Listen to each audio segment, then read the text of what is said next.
क्योंकि सनातन धर्म की मूलाधार है गोमाता।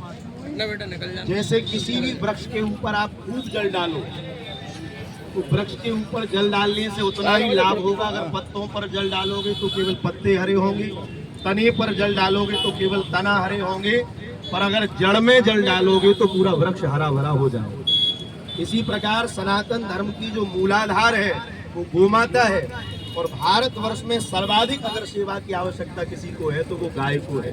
गाय किसी एक धर्म की, किसी एक जाति की नहीं है, अपितु गाय संपूर्ण वैश्विक समाज की है। और गाय के केवल धार्मिक लाभ नहीं है, जैसे पूज्य शास्त्री जी ने अभी गिना है, गाय आर्थिक तौर से भी लाभान्वित है। और हमारे यहाँ कहा जाता है भारत को गोलोक बना दो। हमारे भारतवर्ष में एक संत हुए पूज्य श्री बक्सर वाले मामा जी। बक्सर वाले मामा जी ने अपने पद में लिखा भारत को गोलोक बना दो। किसी ने पूछा क्या भारत गोलोक नहीं है? बोले भारत गोलोक था, पर भारत गाय के बिना आज गोलोक नहीं। भारत को गोलोक बना दो, फिर से उस गौरव को लौटा दो। क्यों?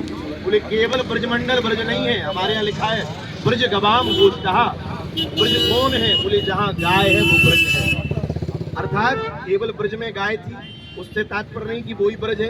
अगर विदिशा में गाय है तो विदिशा की धरती भी ब्रजमंडल है, ये भी ब्रज से कम नहीं। इसलिए गोमाता, हमारे यहाँ लिखा है नंद गांव गोकुल महावर, भारत के सब गांव यही है। ये सारे तो ये कब बनेंगे? जब भारतीय मूलाधार गोमाता का संरक्षण होगा। और भैया अनेक आंदोलन हुए, आज हम किसी आंदोलन के लिए उपस्थित नहीं हुए, आज हम किसी प्रदर्शन के लिए उपस्थित नहीं हुए।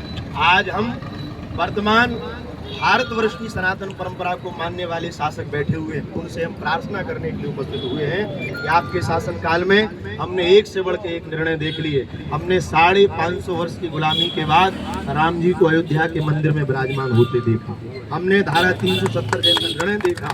बस अब हम एक ऐसा निर्णय देखना चाहते हैं जैसे माननीय प्रधानमंत्री जी ने एक दिन रात्रि में 8 बजे आकर कह दिया था कि आज से 500 और 2000 के नोट बंद। ऐसे ही एक दिन आकर अब लाल किले की तासीर से ये कह दें कि भारतवर्ष की धरती गोवध के कलंक से सर्वदा के लिए बंद हो जाए। और जिस दिन भारत की धरती गोवध के कलंक से मुक्त हो जाएगी, हमारा ही नहीं संपूर्ण आस्तिक समाज का ये भाव है।